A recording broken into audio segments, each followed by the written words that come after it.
Good evening, friends. Welcome to another Word of Gord. Tonight, part 2 of our readings from A Soul's Journey by Peter Richelieu. And the response is quite warm to part 1, and I feel even more confident that you will enjoy what will likely be 3 or 4 other sections, as there are repeatedly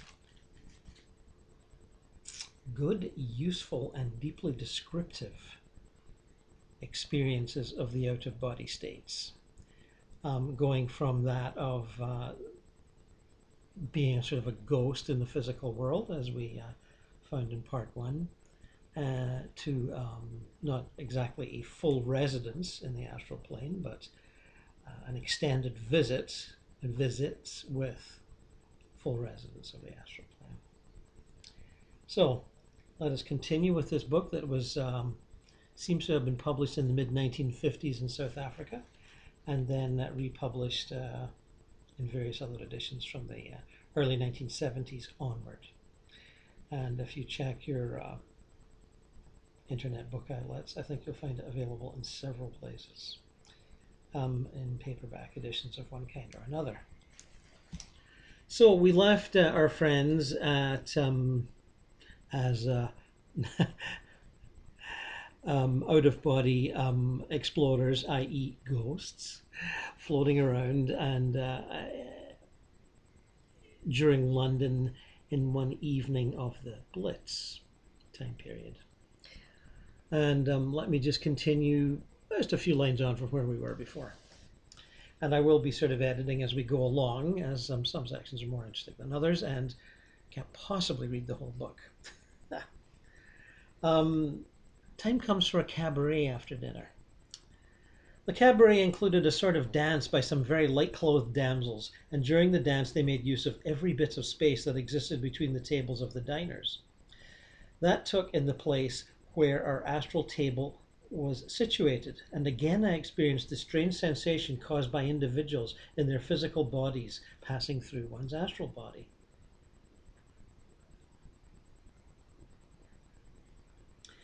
Then they go to a nightclub down the street at Charles's invitation, have more drinks, create another table, and here's what happens then. It must have been about 10 o'clock by English time when the atmosphere changed without warning. The nightclub was crowded. There were members of the forces and a fair sprinkling of civilians also. Suddenly the sirens, denoting a raid of enemy aircraft, sounded. It was an interesting experience to see the ordered way in which everyone moved, and the entire lack of panic which prevailed as all the occupants of the club hurried to the shelters, situated in all sorts of strange places, apart from the tubes which played such an important part in the safety of the Londoner during the war raids. We went out of the club and walked down Piccadilly. By that time it was dark, but to us the light was the same blue-grey light as when we started from Ceylon. Point. Same blue-grey light. It was about this time that I found my Indian friend was with us again. He suggested that we go see if we could help. I did not know what he meant, but I followed all the same, and we immediately soared above the buildings and found ourselves hovering above London, with enemy bombers and British fighters all round us. I noticed that Charles was no longer with us and mentioned this, wondering if he had missed us in any way. I was told that he always disappeared when dogfights were taking place, as the memory of his being shot down a short time ago was still too vivid to his mind. We will probably see him later, my Indian friend told me, but as a matter of fact I did not see him afterwards, although it is only now that I realize this. We glided amidst the inferno that was raging, the bombs and machine guns being audible the whole time. For the first time I saw what the life of a fighter pilot actually was, and realized that some of the impossible actions indulged in them between their jobs in the air were only the natural result of the strain in which they were forced to live while on duty. Later, my Indian friend tailed onto a particular fighter which seemed to be in the thick of the fight taking place at the moment, as if he knew what was going to happen, and within a few seconds a sudden burst of machine gun fire sent this machine hurtling to the ground. We followed at the same speed as the plane, which was twisting and turning on its way to Earth, and I saw flames appearing from the engine, which gradually enveloped the whole aircraft. With a sickening crash, the plane reached the ground and the pilot was thrown from his cockpit amidst the wreckage. For a few moments it was a veritable inferno, and although ambulances arrived almost at once, it was obvious that nothing could be done for the unfortunate pilots. "Now you will see how those who have knowledge can help," said my Indian friend. And as we came to rest on the ground, we saw that, although the body of the airman was terribly burnt and hardly recognizable as a human being, the real man in his astral body, presumably, was standing by the body on the ground, looking frightened and intensely miserable. When my guide went up and spoke to him, he did not seem to hear or take any notice. I saw what looked like a cloak of dense matter attempting to wind itself around the astral form that was standing before us. It appeared rather like a thick elastic material and was also completely surrounded the clear-cut astral form. This winding process took only a few seconds to complete. It seemed as if what I can only describe as a wraith came from the physical body lying on the ground and was magnetically attracted to the man standing nearby. I was told later that that is exactly what it was, and the explanation given to me was that the etheric double, note, the etheric double, which is forced out of the physical body at the moment of death, winds itself around the astral body in its effort to retain some form of life. For the death of the physical body means also the death of the etheric double, which it is a part. My Indian friend then made a determined effort to get rid of the fear that was taken hold of the man, for I could hear him being told that there was nothing to be frightened of and that all would be well. The boy, for he was very young, seemed to be fascinated by the actions that were taking place all around him at the physical level. He saw the ambulance men, after putting out the remnants of the fire which had raged amongst what was left of his fighter plane, pick up the body that was once his and carry it reverently to the waiting ambulance. I saw the boy flinch from time to time as bombs seemed to burst near us. He wanted to follow his body, but my friend dissuaded him, talking all the time in a soothing voice, trying to make him realize that his troubles were over. Some permanent inhabitants of the astral world were also present, and easily distinguishable from the ambulance people and those who were helping at the physical level. They came up to us and asked if we needed help. My friend told them to go see the others, as he would remain and see to our case. I did not hear every word that my friend was saying, but after some time I saw that a glimmer of understanding seemed to appear on the boy's face, whereupon the clinging matter which had partially enveloped him started to disconnect and fall to the ground. It was explained that this was effected by the boy being told to make an effort of will to disconnect himself from it. And after a little time it dropped to the ground and seemed to evaporate into smoke and dust. Later I was told that it disintegrates very quickly because the etheric matter of which it is formed is relatively fine, compared with the dense part of the physical body. The boy then seemed to come to life. He sat on the ground, put his head in his hands, and sobbed hysterically. My friend let him do this for a time. As he explained, the boy's emotional or astral body had undergone a very severe strain, and the normal reactions must take place. Note, the astral body is the body of emotions. Thus, it can be deeply influenced by the emotions, passing emotions of the astral traveler when out of body.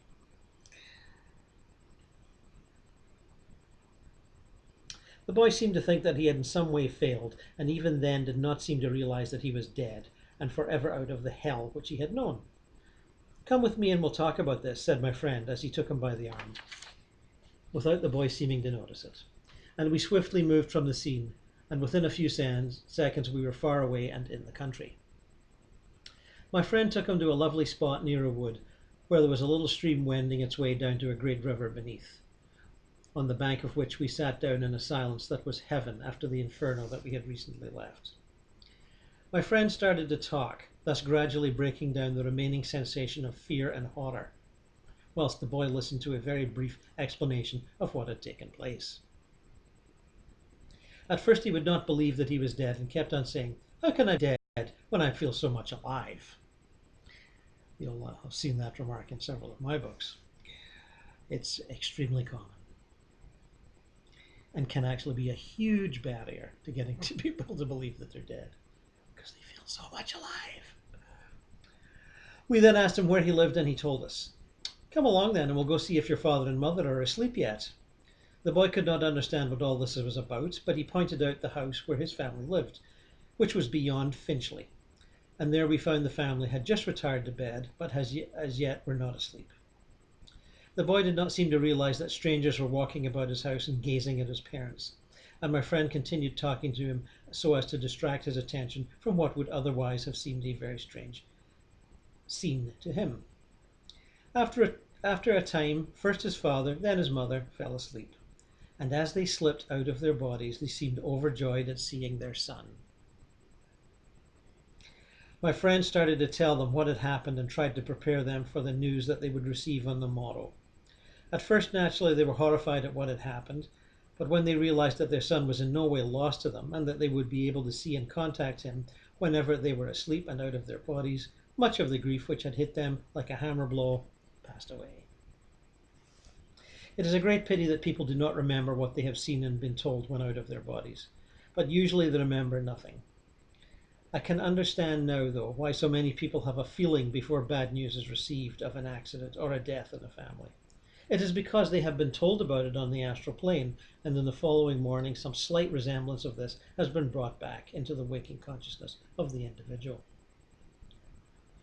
After spending some time with them, explaining as much as possible of what death really means, my friend suggested that the boy go with him, so that he might introduce him to a woman who was already working at the astral level and who would be only too willing to show him how to adapt himself to living under these changed conditions. We then left the boy's mother and father, who remained seated in their astral house, talking over what they had been told. They were not a very evolved couple, so they did not wander far from their bodies, which were lying peacefully asleep on their beds, blissfully ignorant of what their owners would have to face when they woke in the morning. My Indian friend stood quite still for a moment and uttered what sounded like a peculiar note. It was not a whistle, but it was similar to that. Immediately afterwards, a woman of about 35 years of age came to us, out of the mist, as it were, in answer to the summons. My friend explained that to get in touch with someone at the astral level, one had to think strongly of that person, and if the matter were very urgent, to help that thought, one also sounded the quote-unquote true note of that individual. I gathered that every person has what is known as a true note, which is different from the note of anyone else, and sounding that note helped in urgent cases to bring the person needed to a particular spot in the shortest time. The person called hears the note and is magnetically drawn to the caller. The woman who answered his call was one of many astral helpers, as they are called, who have dedicated themselves to the helping of those who pass from the physical world, through the process of what we call death, and I can now fully realize how necessary and wonderful is such work. Without these volunteers, not only would it take those who die much longer to get rid of that clinging etheric double, for before doing this, their life at the astral level cannot properly commence, but also the advantage of having someone to instruct them in the different ruling conditions can easily be understood. This woman was soon put into possession of the facts of our case, and with a sympathetic understanding that soon put the boy at his ease, took him away to begin his astral education. I was assured that this always happens. No one is ever left to find things out for himself. Always someone is detailed to perform this necessary task. In this way, a newcomer soon begins to find his feet and enters into the new life that must take place of the old one, now behind them.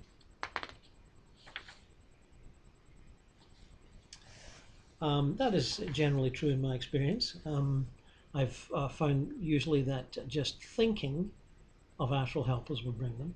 I've never recall doing the whistle, but that may have been common in those times when telepathy was perhaps not quite as strong as it is now, as the how shall we say, the vibration of the physical plane is always gradually, slowly, but irreversibly rising. So things that might not have been possible 50 or 100 years ago are now possible. I don't claim to be an expert on these matters, but that is my experience. So let us move on. And there is more to read and absorb. Now, these experiences that he has with his Indian friend and teacher at night after taking the pill are interspersed with other situations where he comes by and talks and goes over the major points and gives them instruction. I've decided to skip those as I think you're smart enough to understand what's going on, and go on to the next astral adventure, as it were. And again, it starts in the late evening and goes on. They go again to London, and here's what happens. We dropped down as before in Hyde Park. I was told that this was the best place to land, although we were going to Piccadilly Circus. To land there could easily cause me to get frightened owing to the terrible traffic and the possibility of my feeling that I might get run over. If I were to get frightened in this way, my fear would be transmitted to my physical body on the bed in Colombo, which would immediately endeavour to attract its owner back to it. The fear having caused me in my astral body to return hurriedly to my natural form of consciousness, I should consequently awake with my heart thumping, probably remembering what I would describe as a beastly nightmare, one which need not resemble the actual facts at all. It might be that I had been run over, and the fright caused by such an imaginary happening could result in an unruly beating of my heart, as fear generally reacts thus on the physical body. As we came to earth, I saw the familiar setting one I had often seen in days gone by. It was a sunny evening, and there were many people out walking. Children with their mothers or nurses were playing about as usual, and not far off I could see the constant stream of traffic, taxis and buses. I suggested walking down Oxford Street, and although the pavements were crowded with late shoppers on their way home, and the shop assistants just released from their day's work, we were in no way hindered. As before, I felt the strange gossamer contact, perceptible every time I was forced to pass through a physical body, and it was quite difficult not to apologize. My friend, who did not like crowds, floated about 2 yards above the heads of the passers-by. I soon did the same, and we came to earth again in Piccadilly Circus. Quote, perhaps you would like to see and look again at the scene of our last trip, and see if you recognize any people in the foyer of the Trocadero. I agreed, and we strolled in. The lounge was just filling up with people waiting for friends, with waiters flitting hither and thither, taking and executing orders. I saw no one whom I knew, and saw no sign of Charles or Roy Chapman. I wonder if the latter had become bored with the perpetual round of meals and drinks that did not have to be paid for, but I did not ask. My friend beckoned me, and I understood that he wished to go upstairs. I followed without question, and soon we were in a corridor which had several doors leading off it. He entered one of these rooms, which turned out to be a bedroom, untenanted. We had, of course, gone through the door. Now, he said, we had better be on our way. I came to this room so that we could be quiet. I want you to realize that passing from the lowest fear to the one less dense than this is quite a simple matter, only requiring an effort of will for it to become immediately effective. I want you to hold my hand and just wish to do what I do. You will not feel anything, but will notice that the scene around you changes gradually. The walls that seem to enclose us in this room will appear to melt. The furniture with which you are surrounded will slowly become vague and misty, and all the time you must let it go, so that my will may dominate yours. Whatever happens, do not be nervous, for if you panic at all, you will very soon wake up in Colombo. Now, are you ready? I replied that I was, and experienced no fear at all, only interest. I held the hand of my friend firmly and tried my utmost to allow myself to be controlled by his will, and almost immediately the walls of the room became blurred and indistinct. The same applied to the furniture, and in less time than it takes me to record, we were standing in the open air in a small field, and in the distance there was what looked like a typical English village. Now listen, he said, and you will hear very distantly a distant rumble. That is the roar of London town, and can be just heard because you are only one sub-plane or sphere away from what is the actual astral counterpart of physical London you know so well. This is the second sphere of the astral world, and you can already see that it is much less material than the densest part of that world, the part to which you go immediately after death. We started off again, floating gently a yard or so above the ground, till we came to the village which I had seen in the distance. It was very much like an ordinary village. There were shops, 2 cinemas, a magnificent hotel, which looked much too large for the size of the village, and on the outskirts there were at least 3 buildings which were obviously churches. All around the village, stretching far and wide into the distance, I saw the most beautiful houses. Some were small, others larger, but everyone surrounded by a colourful garden in which flowers of every sort bloomed in profusion. I saw both women and men working in those gardens, but obviously working because it was a pleasure and not because they had to. Dogs of different kinds frisked about the lawns, and the voices of children could be heard as we passed by. One difference between these and similar houses in the world was the absence of garages. I noticed there were no cars on the streets. It was explained to me that there is no need for transport, for people can easily get from place to place by much easier methods, as they only have to express, in thought, the desire to go anywhere, and immediately they float gently from where they are to the destination to which they wish to go. There are areas where people collect cars, vintage cars, and there are car shows, and very much like there are here, because people that maybe wanted vintage cars they couldn't afford find that hey, you can get them there because they don't cost money. They do take care and feeding, as it were, but they don't actually cost the $40,000 or $50,000 or whatever that you might have to pay here. But again, it's more of a game or a pastime or a hobby or that sort of thing. You don't need cars. You need planes either. I asked why there were shops when money was not needed. I was told that the people who find their happiness at this level like to live a life as near as possible to that which they had always imagined as ideal when alive. See? Some spend money, my guide said, that they create it with their own imagination and then buy food which they prepare and even eat, all in imagination, because that is what they wish.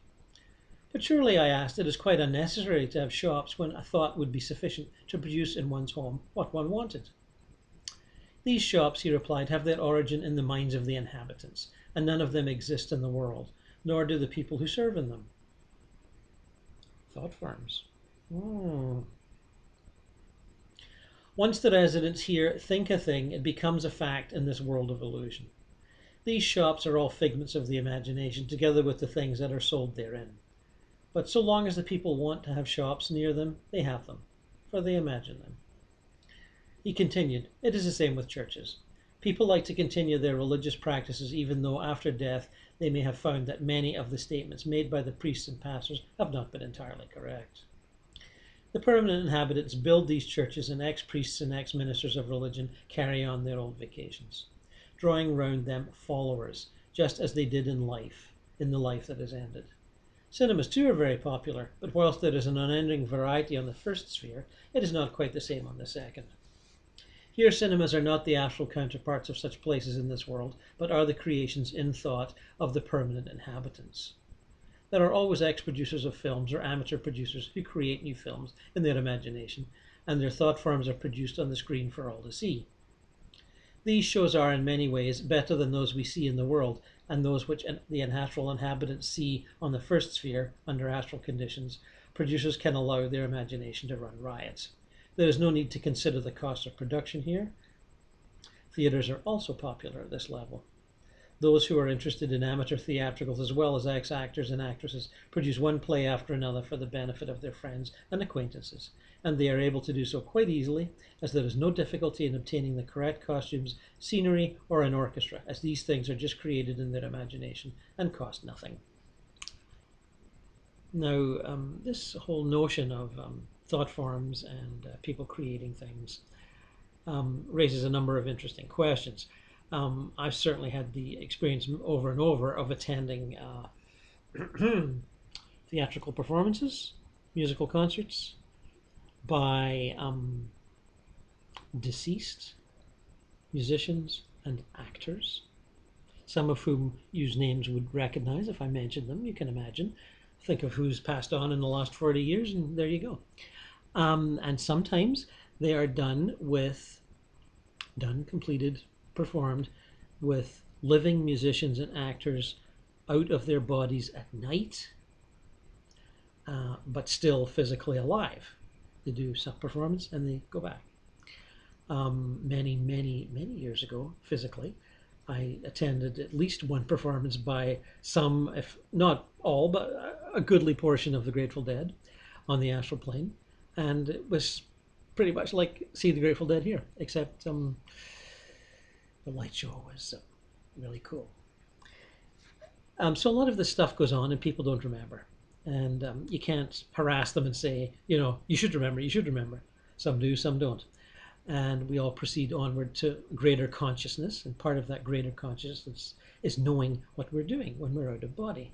And we remember bits and bobs, and we have dreams, and we have lucid dreams, and we have that notion that life is much, much more complex than we think it is.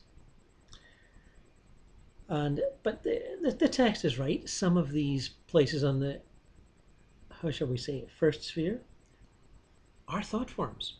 But the whole notion of what is a thought form and what is not a thought form becomes ever more complex as one advances. Because as one goes to different levels, higher vibration, less filled with desire and more filled with, shall we say, light and love, the previous levels all tend to look like thought forms.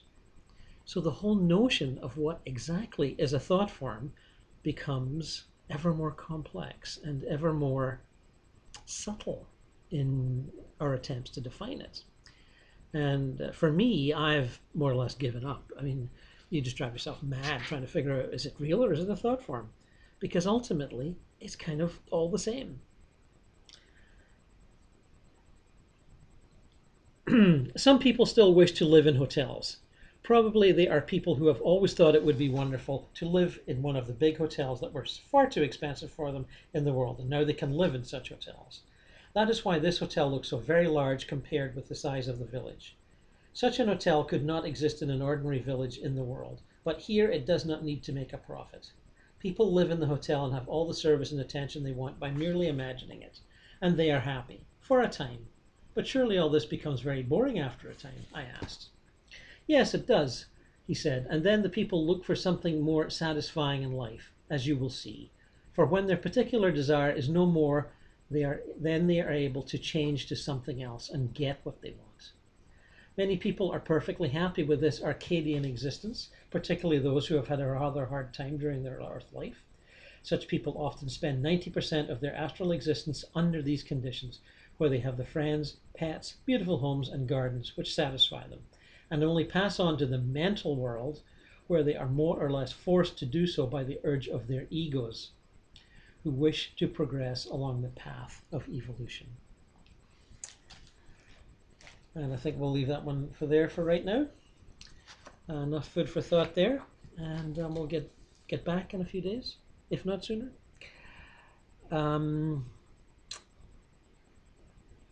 So friends, I hope you're enjoying the ride. I'm certainly enjoying the DJing here, the hosting, and it's always a pleasure to chat with you, and send in your comments anytime.